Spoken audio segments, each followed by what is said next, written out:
जय गौ राधे श्याम हरे कृष्ण जय निताई जय गौ जय राधे हरे कृष्ण जय राधे समवेत कृष्ण अनुरागिनी आमार भक्तिमती मायेदेर एवं बाबादेर चरणे जानाई सर्वप्रथम शत कोटि कोटि दंडवत प्रणाम। समस्त साधुगुरु वैष्णवेर चरण धूलि माथाय रेखे आमार गुरुमाता माननीय सुप्रिया हालदारेर चरण तले शत कोटि कोटि प्रणाम जानिए हा कृष्ण बोले आजकेर एत सुंदर महती हरिबासरे शुरू होक मधुमय गौर कथा मधुमय कृष्ण कथा मधुमय भागवत कथा। तबे सर्वप्रथम बोलबो मागो आजके आपनादेर एखाने एसेछि कीर्तन गाइबार जन्य किन्तु आमार आशा नय। आपनारा केउ भाबबेन ना जे आमि कीर्तन गाइते एसेछि ताहले आपनादेर चरण तले एसे दाঁড়িয়েছি केन शुधुमात्र आपनादेर मतो भक्तिर चरण धूलि माथाय राखबो बोले। हरि कथा तो सहज कथा नय बाबा आमी हरि कथा बोलबो आपनारा आस्वादन करबेन एटा किन्तु एत सहज कथा नय। तथापि शास्त्रे बोललेन वैष्णवेर कृपालेश हय गो जाहारे अवश्यई से कृष्ण तत्त्व जानी बारे बारे। आपनादेर मतो भक्तिर आपनादेर मतो वैष्णवेर चरण धूलि माथाय निये आजके चेष्टा करब बाबा दुटो हरि कथा कृष्ण कथा बोलबार। सर्वाग्रे आमरा जानबो हरि कथा बोले काके। शास्त्रे बोललेन हरि जदि भक्तिर जिह्वा हते निजे कथा रूपे झरे पड़े तबेई हय बाबा मधुमय मधुर हरि कथा। ताहले भगवान बोलबेन आर आमरा आस्वादन करब। भगवान तो निजेई बोलेछेन नाहं तृष्टामि बैकुण्ठे यदि नां हृदयं नच मत् भक्त यत्र गायन्ति तत्र तिष्ठामि हे नारद। कि बोललेन आमी बैकुण्ठे थाकी ना जोगीवरेर हृदयेও आमी थाकी ना आमी थाकी जेखाने आमार भक्त आमार नाम करे। ताहले जेखाने भक्त सेखाने भगवान आर जेखाने भगवान सेटाई किन्तु बाबा बृंदावन धाम। आजकेर एत सुंदर गुप्त बृंदावने बसे शचीर नंदन गौर सुंदर जिनी पतित पावन गौर हरि बोललेन जगते जीवेर दारी दारी अकातरे तिनी प्रेम बिलिये गेलेन। जाति धर्म निर्विशेषे जातपातेर विचार तिनी रेखे जाननि के मुसलमान के बा हिंदू के बा ख्रिस्टान के बा बौद्ध विश्व ब्रह्मांडेर मानुषके एक करे गेलेन हरि कृष्ण नामे। मात्र 16 नाम 32 अक्षर बोललेन এই সুধা নাম আনিলেন আমার প্রেমের ঠাকুর এই কলির জীবেদের করিতে পরিত্রাণ। শাস্ত্রে বললেন কলিযুগে তোমার কিছুই করা লাগবে না যাগ যজ্ঞ পূজা অর্চনা ধ্যান তপস্যা এই সবকিছুর মধ্যে একটিরও প্রয়োজন হবে না যদি তুমি একবার বদন ভরি হরি নাম সংকীর্তন করতে পারো। পতিত পাবন গৌর হরি তিনি যেচে সেধে জীবের হাতে ধরে পায়ে ধরে হরি নাম বিলিয়ে গেলেন। ওগোজি যদি একবার কলিযুগে ভগবানের চরণ পেতে চাও শুধু একবার তোমরা গুরু চরণ আশ্রয় করে বদন ভরে কৃষ্ণ নাম করো। কলিযুগে হরি নাম ছাড়া তোমাদের আর কোনো গতি নেই গতি নেই গতি নেই। তাই কলিযুগটি কেমন হবে জানেন? শাস্ত্রে তার আগে ভাগে একটু সংকেত দিয়ে গিয়েছিল। শাস্ত্রে বললেন দাপর যুগ শেষ হতে বাকি ছিল মাত্র 14 বৎসর। একদিন দেবর্ষি নারদ প্রভুর কাছে গিয়ে বসে বলে উঠল, প্রভু গো, যদি তুমি অনুমতি দাও তাহলে আমি একা গিয়ে দেখে আসব মর্তভূমিতে কে তোমার নাম করছে এবং মর্তবাসীগণ তারা সবাই কে কতটা সুখে বাস করছে। এখন দেবর্ষি নারদ প্রভুর অনুমতি নিয়ে এই মর্তভূমির মাটিতে এসেছে। এসে কি দেখলো মা? দেখলেন একজন সুন্দর যুবক, আরেকজন বাবা সুন্দরী যুবতী নারী, আরেকজন রয়েছে ওই বৃদ্ধা রমণী। লক্ষ্য করে দেখুন, সুন্দর যুবকের কাঁধে আছে সুন্দরী রূপবতী যুবতী নারী, আরেকজন ওই বৃদ্ধা রমণীর গলায় মোটাই একটা দড়ি বেঁধে টানতে টানতে নিয়ে চলেছে। দেবর্ষি নারদ মর্তভূমির মাটিতে এই দৃশ্যটি দেখে সঙ্গে সঙ্গে পেছন থেকে প্রশ্ন করছে, ওহে যুবক, তুমি কে? তোমার কাঁধে আছে সুন্দরী রূপবতী যুবতী নারী, আরেকজন বৃদ্ধা রমণীর গলায় মোটাই একটা দড়ি বেঁধে টানতে টানতে নিয়ে চলেছ। বলো তুমি কে? তোমার পরিচয় কি? যুবকটি মাগো কোনো উত্তর দিল না। যখন যুবকটি কোনো উত্তর দিলেন না, দেবর্ষি নারদের জানার আগ্রহটা মাগো আরো বেড়ে গেল। সঙ্গে সঙ্গে পেছন থেকে আবারও প্রশ্ন করছে, ওহে যুবক, বলি তোমার কাঁধে কে আর কাঁধে কে? তখনই মাগো যুবকটি পেছন ফিরে তাকিয়ে বলছে, শুনবে? তবে বলছে, শোনো, আমার কাঁধে আছে আমার সুন্দরী রূপবতী যুবতী নারী স্ত্রী, আর যার গলায় আজকে মোটা দড়ি বেঁধে টানতে টানতে নিয়ে চলেছি, উনি হলেন আমার বৃদ্ধা মা। দেবর্ষি নারদের নয়নে জল এসে গেল। কে তুমি? বলো কে তুমি? নিজের স্ত্রী, অল্প বয়সী স্ত্রী, যে স্ত্রী তোমার সঙ্গে ভালো করে তার মনের কথাগুলো বলতে পারছে, যে স্ত্রী অল্প বয়সী, যে স্ত্রী তোমার সঙ্গে তালে তাল মিলিয়ে পথ চলতে পারছে, সেই অল্প বয়সী স্ত্রীকে তুলে নিয়েছো কাঁধে। আর ওই বৃদ্ধা মা, যে তোমার সঙ্গে ভালো করে তার মনের কথাগুলো বলতে পারছে না, যে মা চায় আমি আমার মনের কথাগুলো একবার সন্তানদের কাছে গিয়ে প্রকাশ করি, কিন্তু মনে চাওয়া সত্ত্বেও একবারের জন্য সন্তানদের কাছে গিয়ে প্রকাশ করতে পারছে না, সেই মায়ের গলায় তুমি দড়ি বেঁধে টানতে টানতে নিয়ে চলেছ। বলি তুমি কে?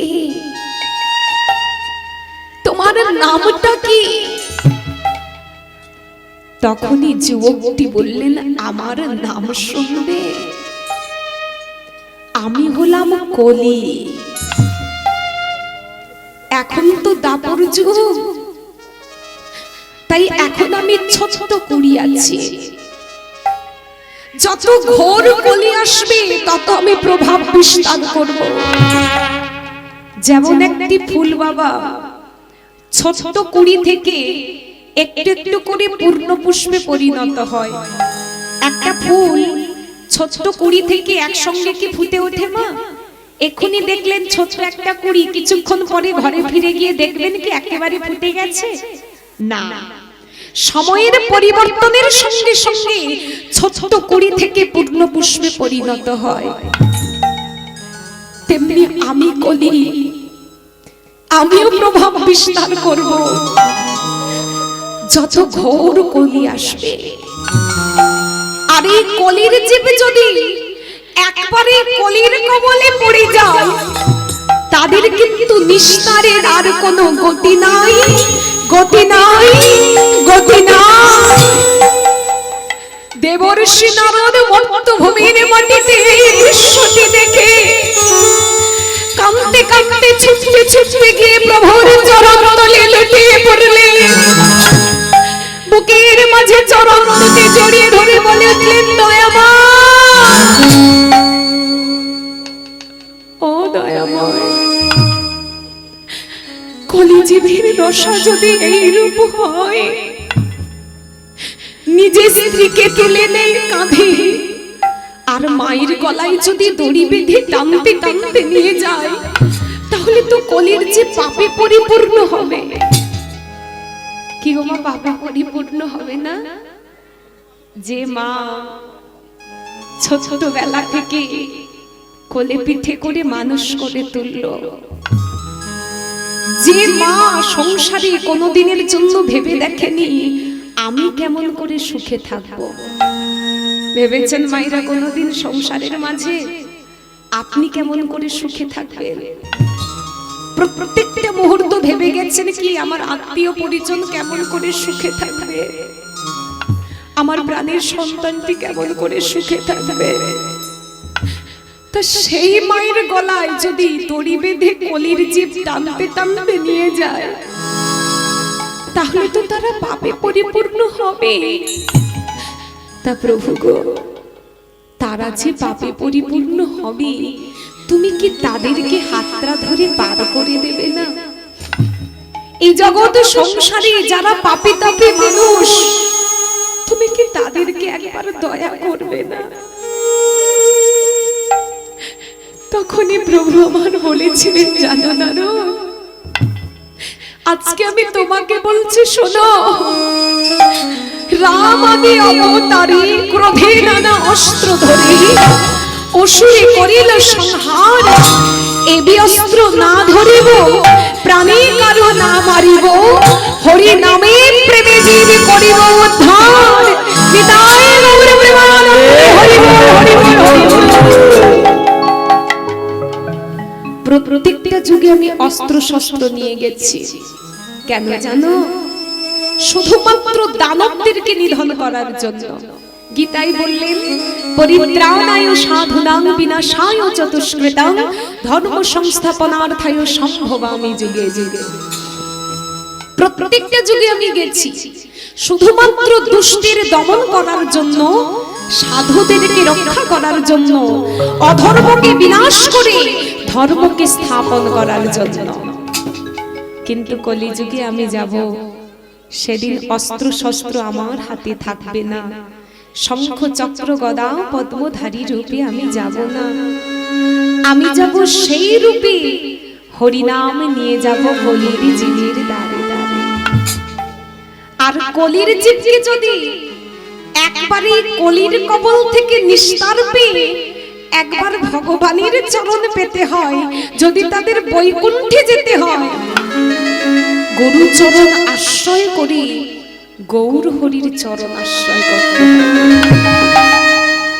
কলিযুগে গৌর হরি ছাড়া আমাদের আর কোনো গতি নাই, গতি নাই, গতি নাই।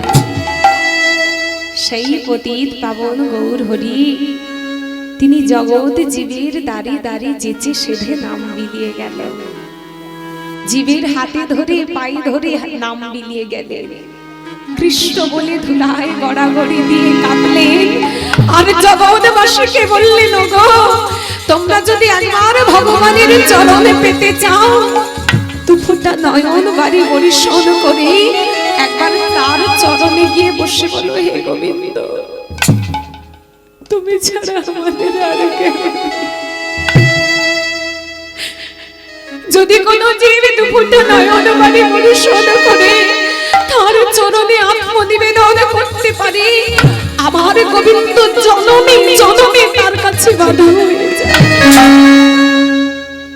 কিন্তু আমরা কলির জীব, আমরা কাঁদি তার জন্যই যাকে আমরা আপনজন ভাবি। ভগবানকে তো আপনজন ভাবতে পারি না গো মা, তাই কাঁদতে পারি না। যাদের আমরা নিজের ভাবি, যাদের আমরা আপনজন ভাবি, তাদের জন্যই কাঁদি। ঘরের একটা ছেলে যদি অসুস্থ হয়ে যায় আমরা কিন্তু কাঁদি। আর সকাল থেকে সন্ধ্যে পর্যন্ত ভগবানকে হয়তো একটু সেবা দেব, সকাল থেকে সেবা দিচ্ছি না, দুপুর গড়িয়ে যাচ্ছে, তখন কিন্তু আমাদের মনের মধ্যে একটু কষ্ট হয় না। কেন? কারণ আমরা ভগবানকে আপন ভাবতে পারিনি। যেদিন আমরা তাকে আপন ভাবতে পারবো, তার বিগ্রহের সামনে বসে দুফোঁটা নয়ন বাড়ি পরিশোধ করতে পারবো, সেদিনই ভাববেন আপনার জীবনটি ধন্য হয়েছে। তাই পতিত পাবন গৌর হরি তিনি আজকে কোথায়? গম্ভীরা মন্দির পুরীধাম। যদি গৌর না হতো আমরা কৃষ্ণচন্দ্রের লীলা বাবা কেউ জানতে পারতাম না। অদ্যাবধি সেই লীলা করেন গোরা রায়, কোন কোন ভাগ্যবান ভাগ্যবতী জীব তারে দেখিবারে পায়। যদি গৌর না হতো কেউ আমরা কৃষ্ণচন্দ্রের লীলা জানতে পারতাম না। কারণ কৃষ্ণচন্দ্র লীলা করেছে প্রায় 5000 বছর আগে, সেই লীলা আমরা আস্বাদন করছি কেমন করে? বললেন গৌর হরি এসে জানালেন, তাই আমরা জানতে পারলাম। তাই গৌর হরি আজকে গম্ভীরা মন্দিরে বসে আছে। গৌর হরির ভাবটি কেমন? তাই পদকর্তা কলম দিলে গৌর হরির ভাবটি কেমন জানো? গম্ভীরা মন্দিরে গড়া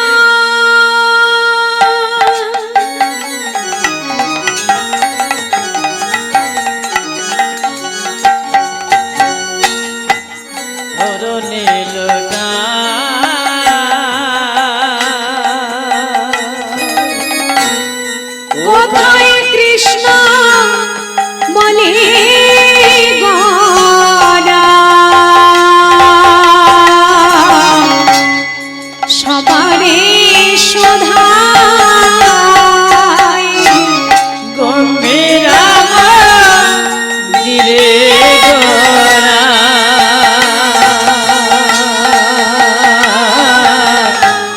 ধরনে লোটা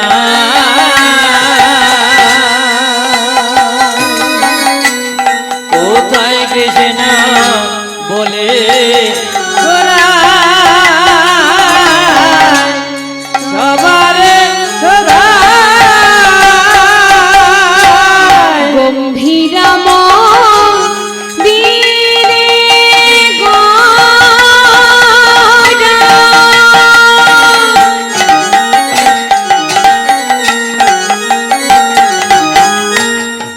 ধরণী লতা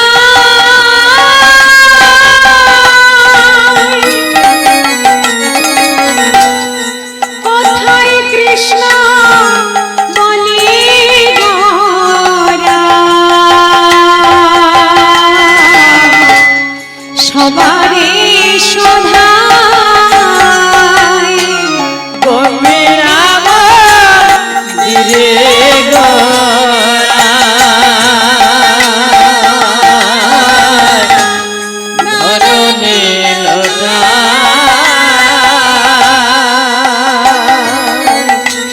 কোথায় কৃষ্ণ বলে গোরা, সবারে বলে সদায়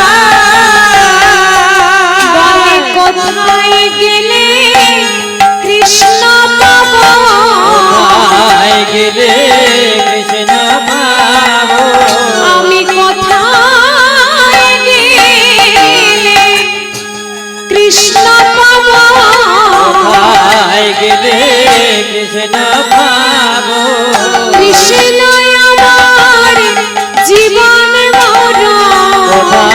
কোথায় গেলে কৃষ্ণ পাবো কৃষ্ণ আমার জীবন মরণ কোথায় গেলে কৃষ্ণ পাবো কৃষ্ণ আমার জীবন মরণ আমি কৃষ্ণ ছাড়া রইতে নারী কোথায় গেলে কৃষ্ণ পাবো কৃষ্ণ আমার প্রাণের প্রাণ কোথায় গেলে কৃষ্ণ পাবো কৃষ্ণ আমার জীবন মরণ কোথায় গেলে কৃষ্ণ পাবো কৃষ্ণ আমার প্রাণের প্রাণ হৃদয় গৌরবান্তে প্রাণ কোথায় গেলে কৃষ্ণ পাবো কোথায় গেলে কৃষ্ণ পাবো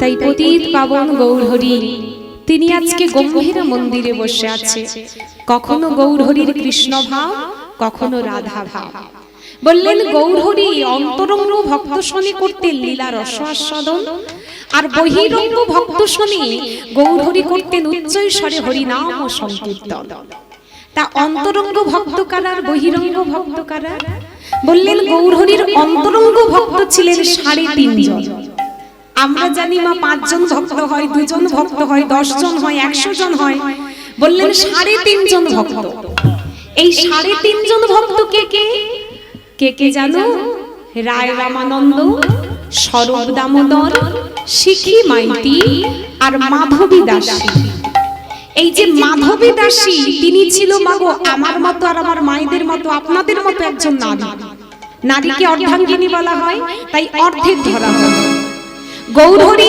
এই 3.5 জন ভক্ত শনি সদা সর্বদা করতেন লীলা রস আস্বাদন আর বহিরঙ্গ ভক্ত কারা যাদের সঙ্গে তিনি নাম সংকীর্তন করতেন বললেন বহিরঙ্গ ভক্ত হলেন আপনারা আর আমরা সবাই হলাম বহিরঙ্গ ভক্ত তাই গৌরহরি গম্ভীরা মন্দিরে বসে আছে মা গৌরকে আমরা বলি ব্রজের কৃষ্ণ নদিয়ার গৌর হয়েছে বলি না সবাই আমরা সবাই বলি তা গৌর কি শুধু কৃষ্ণ কি নদিয়ার গৌর হলো বললেন না শুধু কৃষ্ণ নয় রাধা কৃষ্ণ মিলিত তনু আমার গৌর হল শাস্ত্রে বলছেন রাধা কৃষ্ণ এক আত্মা দুই দেহ ধরি রাধার কৃষ্ণ তাদের একটাই মাত্র আত্মা শুধু দুটো দেহ রাধা কৃষ্ণ এক আত্মা দুই দেহ ধরি অনন্য বিলাস রস আস্বাদন করি এবে দুই দেহ এক হয়ে আমার চৈতন্য গোসাই রাধার ভাব রস আস্বাদিতে দোহে হইল একঠাই বললেন কি রাধা কৃষ্ণ মিলিত তনু আমার গৌরহরি সেই পতিত পাবন গৌরহরি তিনি বললেন তোমরা একবার গুরুকরণ করে তোমরা বদন ভরি কৃষ্ণ নাম করো তা গুরু কে বাবা আমাদের অনেকেরই দীক্ষা হয়েছে তাই না দেখি কার কার দীক্ষা হয়েছে একটু বাহু তুলে দেখান নাকি জয় গুরু সবারই হয়ে গেছে তো প্রায় সবারই হয়ে গেছে তা গুরু কে যার কাছে দীক্ষা নিলাম শুধু কি তিনি আমাদের গুরু কি বলেন আমার বাবারা মায়েরা যার কাছে দীক্ষা নিয়েছে শুধু কি তিনি আমাদের গুরু না গুরুকে ভগবান কৃষ্ণচন্দ্র প্রাণের সখা সুদামাকে ডেকে বলেছিল সুদামা শোনো সুদামা এই জগৎ সংসারে প্রত্যেকটি জীবের একজন গুরু নয় প্রত্যেকটি জীবের 3 জন করে গুরু রয়েছে প্রথম গুরু হলো যে যার নিজের বাবা মা দ্বিতীয় গুরু হলো দীক্ষা গুরু শিক্ষা গুরু আর তৃতীয় গুরু হলো আমি কৃষ্ণ তাহলে লক্ষ্য করে দেখুন বাবা মা যদি আমাদের প্রথম গুরু হয় আমরা যদি একবার নিজের বাবা মাকে ভালোবেসে সবাই মিলে গুরুচরণ আশ্রয় করি আমাদের কিন্তু সব পুণ্য অর্জন হয়ে যাবে কিন্তু আমরা কলির জীব বাবা আমরা পারি বাবা মাকে ভালোবাসতে পারি কি ততদিনই ভালোবাসি তাই না যতদিন বাবা মা আমাদেরকে কিছু দিতে পারে কেউ কষ্ট পেও না জানো ততদিনই আমরা মাকে ভালোবাসি যতদিন মা সংসারের কাজকর্ম করে দিতে পারে। ততদিন আমরা বাবাকে মন প্রাণ দিয়ে ভালোবাসি যতদিন বাবা সংসারের জন্য মোটা মোটা অর্থ এনে দিতে পারে।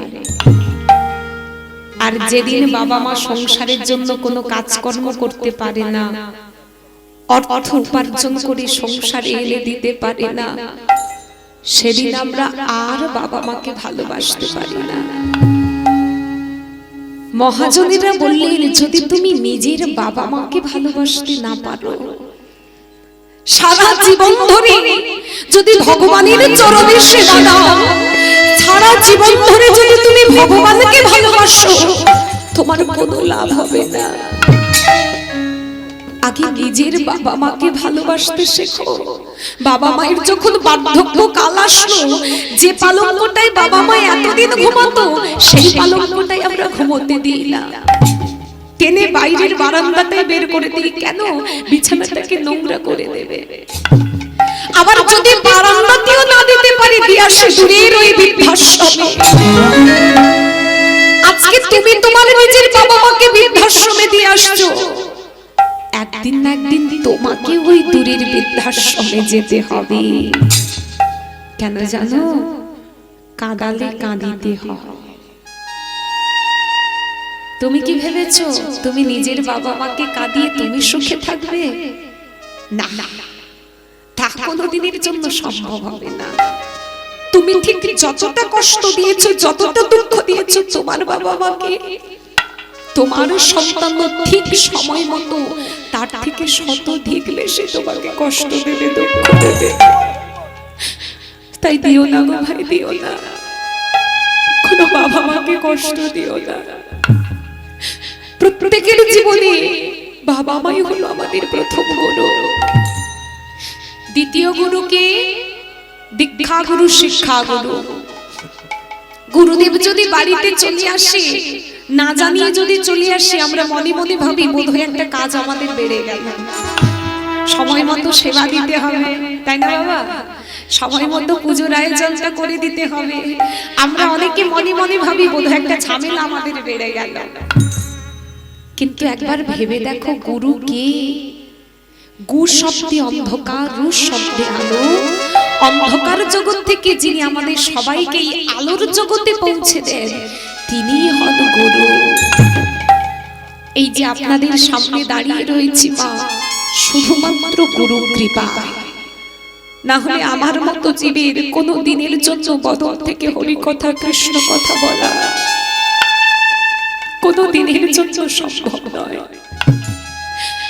শুধুমাত্র আপনাদের সামনে দাঁড়িয়ে দুটো কৃষ্ণ কথা বলতে পারছি গুরু কৃপায়। বললেন, জীবের নিস্তার লাগে নন্দ সুত হরি, ভুবনে প্রকাশ হইল গুরুর গুণ হরি। যেই গুরু সেই কৃষ্ণ, সেই তো গৌরাঙ্গ, নিষ্ঠা করি ভজ কেবল গুরু পদ দণ্ড। যদ্যপি আমার গুরু শ্রী গৌরাঙ্গের দাস, তথাপি জানিয়া হন গুরু তাহাতে প্রকাশ। গুরু কৃষ্ণের রূপে হয় শাস্ত্রের প্রমাণে, গুরু রূপে কৃষ্ণ কৃপা করেন সদাই ভক্তজনে। হরি বল, হরি বল, হরি বল, হরি বল। কারোর যদি একবার গুরু কৃপা হয়ে যায়, তার বাবা কৃষ্ণের কৃপা হবেই হবে। যেটা তার পক্ষে সম্ভব ছিল না, যদি একবার গুরুদেব কৃপা করে, তার কিন্তু সম্ভব হবে। তাই একবার তোমরা গৌর চরণ ধরো। ভগবানের চরণ ছাড়া আমাদের আর কোনো গতি নেই। তাই বিশ্বকবি রবীন্দ্রনাথ ঠাকুরের ভাষায় খুব সুন্দর একটি গান, কথাগুলো কি বলে যাচ্ছে দেখুন। আহা, কি বলছেন তিনি? চরণ ধরিতে দিও গো আমারে, নিও না, নিও না সরাই।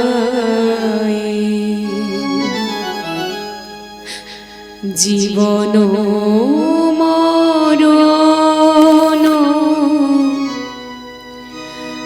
সুখ দুঃখ দিয়ে বক্ষে ধরিব জড়ায়ে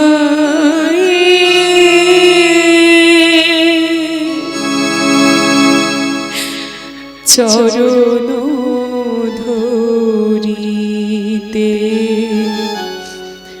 দিও গো আমারে নিও না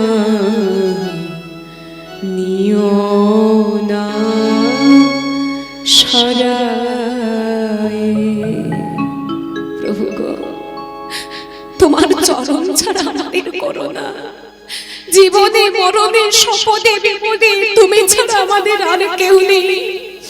সংসারের মায়া জালে পড়ে আমরা যে সবকিছু ভুলে গেছি, তোমাকে দেওয়া কথাটুকু আমরা সবাই ভুলে গেছি। জানো প্রভু, স্খলিত শিথিল কামনার ভার বহিয়া বহিয়া ফিরি কতবার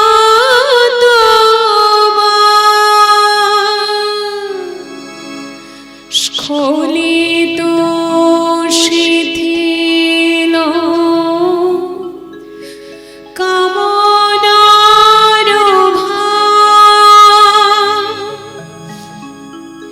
বহিয়া বহিয়া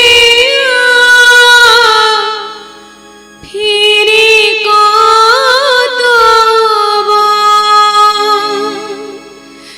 নিজ হাতে তুমি গেঁথে দিও ফেলো না আমারে ছড়ায়ে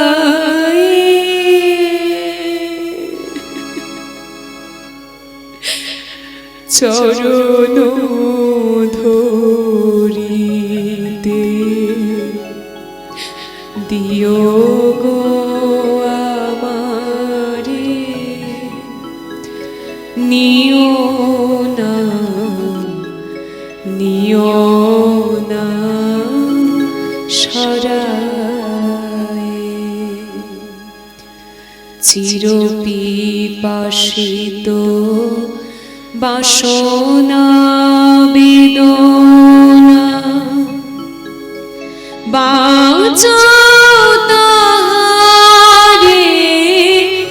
মারিয়া,